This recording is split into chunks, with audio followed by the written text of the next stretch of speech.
그러니까 이 두 가지의 흐름들 자체가 시장을 좌지할 가능성이 큽니다. 집중할 때랑 지금 업황은 똑같습니다.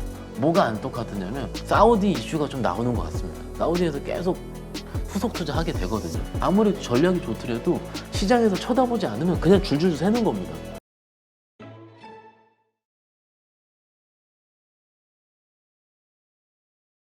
지금 증시, 네. 우리가 사실 지난주까지만 해도 강세장, 상승장으로 이렇게 표현을 했는데, 네. 그러니까 월요일과 화요일의 흐름으로 봐서는 아, 이거 다시 약세장으로 가나 이런 걱정이 좀 그럴 수 되거든요. 있죠. 네, 추세가 꺾인 거 아니냐, 반전되는 거 아니냐. 근데 어쨌든 지금 보면 항생이라든가 중국 증시 같은 경우는 다시 살아나는 느낌이고. 그렇죠. 자, 앞으로의 그 전망, 우리 증시 전망 어떻게 보시는지. 해외랑 국내랑 같이 섞어서 말씀을 드려볼게요. 일단 직원들이 무슨 얘기를 했냐면 아니 왜 우리만 이래? 첫 번째. 그리고 우리만 이래 할 때의 가장 강력한 거는 중국이죠. 중국이 3월 4일, 5일 그러니까 양회 하거든요. 그러면 그때까지는 경험적으로 그러니까 중국 잘 안 꺾일 겁니다. 기대감이 좀 있으니까. 그러면 이 시기 때 증시가 일단 적어도 3월 초까지의 분위기는 팍팍 꺾이는 거는 제가 보기엔 좀 어려워요. 어렵고 미국 시장도 아직은 엔비디아가 좀 짱짱한 상황이고 그 부담이 없는 상황이기 때문에 대부분 뭐 일본, 대만, 홍콩, 중국, 일본까지 기술적으로 다 괜찮습니다. 해외는. 그런데 우리 시장에서 이 섹터별로 순환매가 워낙 어렵다라는 거죠. 이게 지금 저는 핵심이라고 봐요. 그리고 아까 우리가 최근에 말씀한 대로 그 저PBR, 밸류업 관련주들에 대한 실망, 그리고 그 종목들이 지금 어디 가고 있는지, 그리고 제가 최근에 기간 패턴을 좀 말씀드리면 그 밸류업 종목들, 뭐 은행주 이런 것들 자동차 조금 줄이고 어디를 최근에 좀 들어가냐면 공기업 관련주들 있지 않습니까? 어쩔 수 없이 정부 말을 들어야 되는 공기업 관련 그런 주들은 또 쏠리고 있어요. 종목 매매 패턴이 무슨 얘기냐면 기관들도 우리가 성장성 섹터들을 좀 줄이는 한이 있더라도 밸류업으로 보긴 본다는 겁니다. 보긴 보는데 그게 금액 자체가 워낙 사타파라 하기 때문에 종목이 추세적으로 뻗어나가기가 어려운 거예요. 우리 개인 투자자분들이 어려운 게 뭐냐면은 그날은 온고잉 합니다. 그런데 그러고 말아요. 다음날 팔기 때문에 못 한다는 거거든요. 뭐 지금 비단 지금만 있었던 현상은 아니긴 하지만 최근에 시장이 어려울 때 더 강해졌다. 그래서 그들의 매매 패턴을 보고 쫓아가기가 굉장히 어려운 상황이다라는 게 일단 지금이에요. 그러면은 우리가 기술적으로 봤을 때 그러면 어디예요? 전고점 부근이 2,700. 저거 2,700원 넘는 걸 바라봐야 되는데 2,600대 초반대, 초중반대 이러고 있으니까 답답한 거죠. 이게 지금 핵심이거든요. 그러면은 기본적으로 어떻게 해보면 되냐면 만약에 종목이 제대로 워킹할 거면 이런 말 드리기 죄송하지만 한번 빠져야지 빠졌다 들어와야지 시장이 좀 좋아진다. 왜냐면은 그만큼 가격대가 좀 메리트가 있어야 된다라는 거. 그런데 아니면은 지금 상황에서 왔다 갔다 하거든요. 그러면은 최근에 올랐었던 섹터들보다는 오르지 않았던 섹터를 봐야 된다. 그리고 장이 그러면 2,700 언제 뚫어 박차장? 그건 시장 봐야 되는데 어떻게 봐야 되냐면 시장의 예상을 깨는 이벤트들이 나와야 된다고 생각을 합니다. 그런데 시장의 예상을 흐름을 깨는 이벤트가 일단 지금 이번 주는 잘 안 보여요, 대표님. 그래서 지금 이번 주 나온 게 아시다시피 목요일 날 밤에 있을 PC입니다. PC. 예. 근데 PC가 우리가 1월 CPI를 2월 달에 봤지 않습니까? 봤는데 CPI가 어떻게 나왔죠? 예상보다 상해가 나왔어요. 상해가 나왔는데 저희가 1월 CPI, 1월 물가 지수를 저번 CPI 말씀드릴 때도 좀 높게 나올 것 같다 말씀드리고 아마 기억하실 겁니다. 가족분들. 왜냐면은 우리가 제뉴얼 이펙트라 그래서 이런 효과라 그러죠. 기업들이 새해를 맞아서 아시다시피 서비스 부문 있잖아요. 가격들을 올립니다. 그러니까는 그냥 을에 1월은 물가가 좀 오른다고 생각을 해요. 그래서 1월 PC를 가지고 실질적으로 인플레이션 압력이 높아지는지 떨어지는지를 우리가 알기는 실질적으로 추세적으로 알기는 어렵다. 그렇기 때문에 이런 거를 가지고 이 추세가 만약에 PC가 떨어졌어요, 대표님. 떨어졌으면 시장은 환호를 해야 되잖아요. 제가 보면 그렇지도 않을 거라는 거죠. 그리고 최근에 제가 자료를 보니까는 쉘터 쪽 주택 가격 지수 있지 않습니까? 네. 가격 지수는 4개월째 풀었습니다. 근데 이게 좋다고 할 수 있다, 안 좋다고 할 수 있는데 약간은 좀 생각을 해보시죠. 뭐 한 4개월째 좀 계속 오르고 있는데 주택 가격 지수가 오르고 있다 하면은요. 우리가 지금 잊고 있기는 하지만은 부동산 그 가격 때문에 지방은행들 문제 있지 않습니까? 이건 또 괜찮아요. 그러니까는 물가는 주택 가격이 오르기 때문에 계속 물가에 대한 부분은 우호적이 않을 수 있는데 실질적으로 크레딧에 해당하는 은행, 지방은행의 부실 여부는 괜찮다. 얼마나 아이러니합니까? 결론은 뭐냐면은 적당하답니다. 제가 보기에는. 그래서 이 PC가 조금 더 나올 수 있을 것 같습니다. 제가 개인적으로 봤을 때는. 조금 더 나오더라도 시장이 이것 때문에 추세를 크게 흔들거나 할 확률보다는 오히려 AI, 뭐 엔비디아 혹은 AMD 같은 빅테크 종목들의 흐름에 따라서 갈 확률이 높다. 그리고 두 번째 미국장에 봤을 때는 테슬라 있지 않습니까? 테슬라의 빈자리를 어디가 차지하고 있냐면 우리가 이번 버크셔 해저웨이라든지 AMD라든지 이런 쪽에 차지하고 있거든요. 그러니까는 테슬라가 얼만큼 빨리 제자리를 찾고 있는지 이것도 중요할 것 같아요. 그러니까 이 두 가지의 흐름들 자체가 시장을 좌지할 가능성이 큽니다. 그렇기 때문에 일단은 아마도 2차전 집단에서 좀 반등이 좀 나오는 확률이 저는 개인적으로 좀 있다고 보거든요.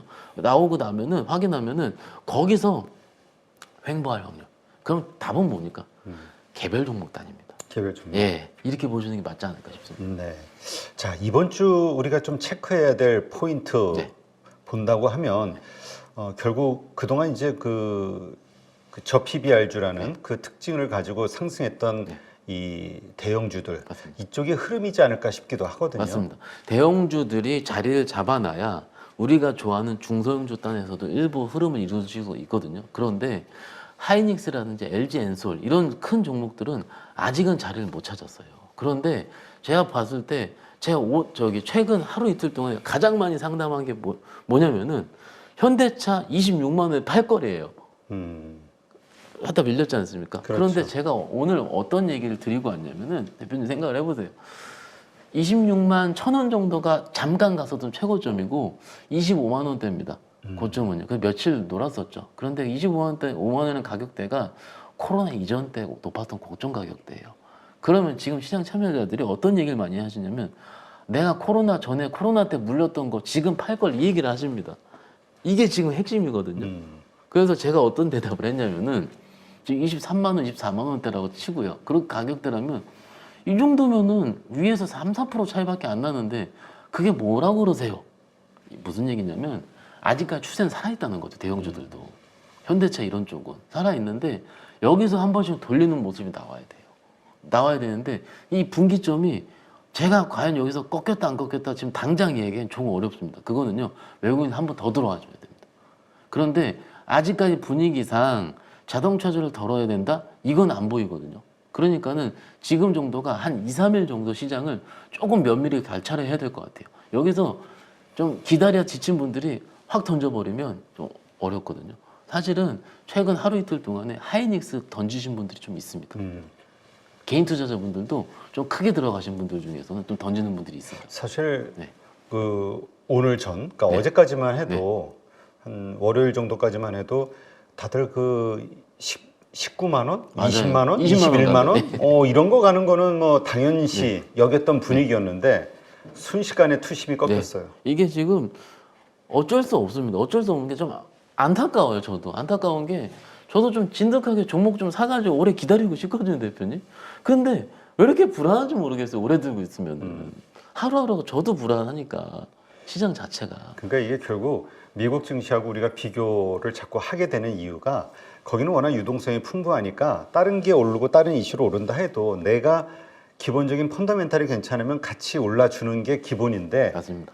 우리는 일단 올랐다 싶으면 가지고 있는 사람들이 그 투자자들이 기관이든 뭐든 매도를 하기 시작해가지고 오르던 상승 추세에서도 꺾일 수밖에 없는 이런 그러니까는 일들이 자꾸 반복이 되니까 돈이 한정이 된 거고 그 한정된 돈을 가지고 소위 메이저 투자자들은 매매를 해야 되는데 여기 갔다 저기 갔다 할 수밖에 없는 상황.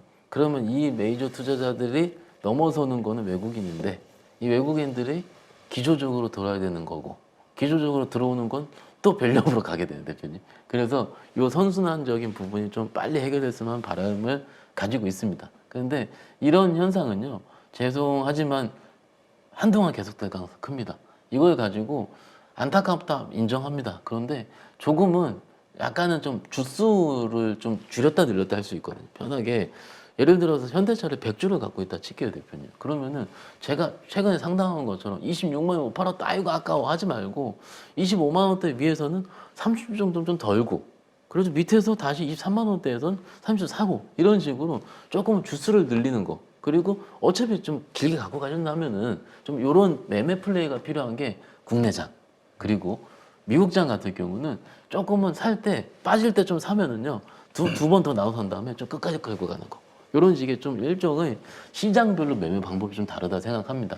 물론 우리 가족분들이 하나 사가지고 끝까지 들고 가서 막 100%, 200% 수익 나는 게 좋죠. 좋은데 저도 압니다. 그리고 신경 안 쓰고요. 그런데 이렇게 생각을 해볼게요. 엔비디아가 이렇게 많이 올랐잖아요. 오르는데 2년 걸렸어요.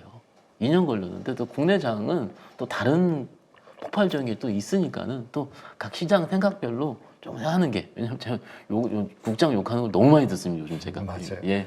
그러니까 결국은 그거 같아요. 그 우리 그 라이브 방송에서도 네. 그 일본어를 하시는 분들, 네, 네. 뭐 그쪽 계통에서 일하시는 분들이 전부 그 코멘트를 달아주시더라고. 일본은 강제적이었다. 맞습니다. 한국에서는 뭐 그거 아니다, 뭐 이렇게 상장 폐지 그게 절대적이지 네. 아니다, 이런 식으로 얘기하는데 권고가 아니라 강제 사항으로 상장 폐지 얘기도 네. 나왔으니까는. 그렇게 했다라는 거. 그러니까 의지의 문제인 것 같아요. 말씀 나온 게 한 가지만 더 말씀드리자면, 한국 증시는 주식수가 너무 많이 나왔습니다. 계속 유상증자, 그리고 신규 상장, 이것 때문에 자료를 최근에 봤는데 2010년 대비해서 코스피 시가총액 2,090조, 뭐 적당하죠. 10년도에는 860조. 그럼 올라온 게 시가총액 대비해서는 141%가 증가를 했는데 지수는요 1,680에서 2,650, 40% 증가했어요. 그러니까는 이 동기간 동안에 코스피 주식수는 97% 거의 더블 증가했거든요. 근데 이 동기간 동안에 S&P 500이랑 니케이 지수는요 주식수가 감소했습니다. 소각. 이게 무슨 얘기냐면, 우리는 기본적으로 우리가 알고 있는 밸류에이션을 할 때는 PR은요 시가총액을 주식수로 나누잖아요. 나누는데 분모에 있는 주식수가 너무 많아져 버리면 기본적으로 퍼가 낮아질 수밖에 없는 구조입니다. 그러면 그거를 주식수를 줄여야죠. 소각을 해야죠. 미국처럼. 그렇지. 예, 이게 지금 핵심입니다. 예. 네, 알겠습니다. 하여튼 아직은 포기하기는 이르고, 그러나 그렇다고 얌전히 정부에서 알아서 대책을 후속적으로 내놓아 주기를 기대해서는 안 될 것 같고, 우리를 믿고 대응을 해야죠. 그러니까 우는 아이 뭐 사탕 하나 더 준다고 우리가 계속 좀 땡깡을 부려야 될 것 같아요. 좀 더 얘기할 수도 네, 있을 텐데. 자꾸 그냥 죽겠다 이게 뭐냐, 이러려고 그랬냐, 이런 거를 자꾸 해야 뭔가 속도감 있게 좀 진행하지 않을까. 자, 지금 이런 상태에서 그럼 이제 좀 우리가 주목해야 되는 종목들도 좀 바뀌어야 되는 거 아닌가 싶기도 하고요. 저는 요거를 기존의 주도주는 살아있대 니치 마켓을 찾는다는 전제로 좀 말씀을 드려보도록 하겠습니다. 왜냐하면 제가 최근에 상담 많이 했다고 또 말씀을 드리는데, 이게 물린 종목들이 좀 많으신 것 같아요. 그래서 현금이 요만큼밖에 없어요. 그럼 여기서 좀 해봐야 되는데, 지금 막 가고 있는 거, 신고가 치고 있는 거 살 수 있어요, 대표님. 살 수 있는데 사고 딱 제가 장담합니다. 2시간 못 들고 갑니다. 거기서 이렇게 변동성 왔다 갔다 그러면, 그래서 조금은 밑에서 도는 거가 뭐가 있을까라고 제가 조금은 봤더니, 대신에 밑에 도는 거의 전제 조건은 뭐냐면은 그겁니다. 업황이 살아있어야 됩니다. 그런데 조선이 조금 돌리는 모습이 나오긴 나오더라고요.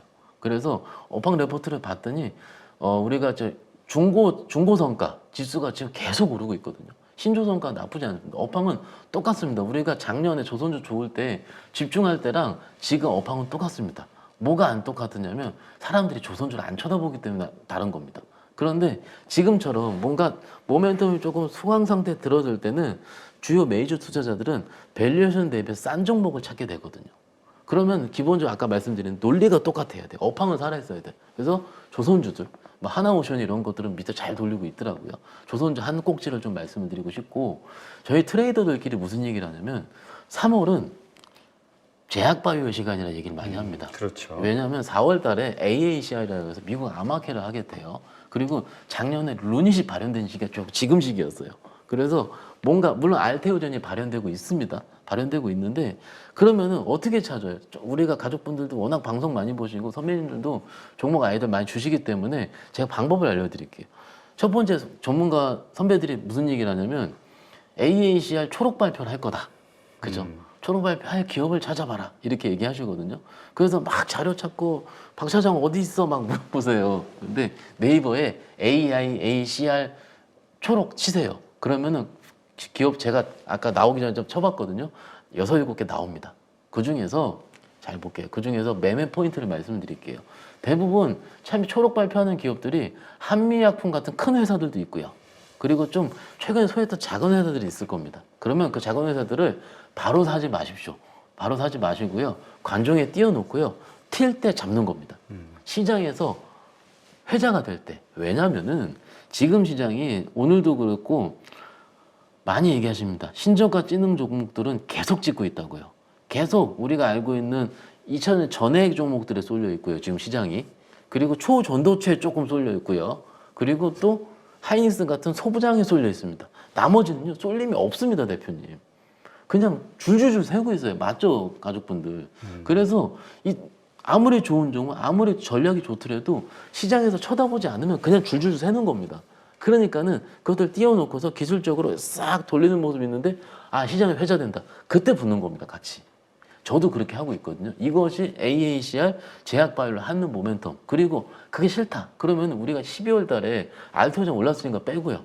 굉장히 많이 회자됐던 것들이 있어요. 레고캔바이오, 한올바이오 파마, 유한양이 3개 있습니다. 그것을 적당히 눌릴 때 그 세 대 모멘텀 살아있거든요.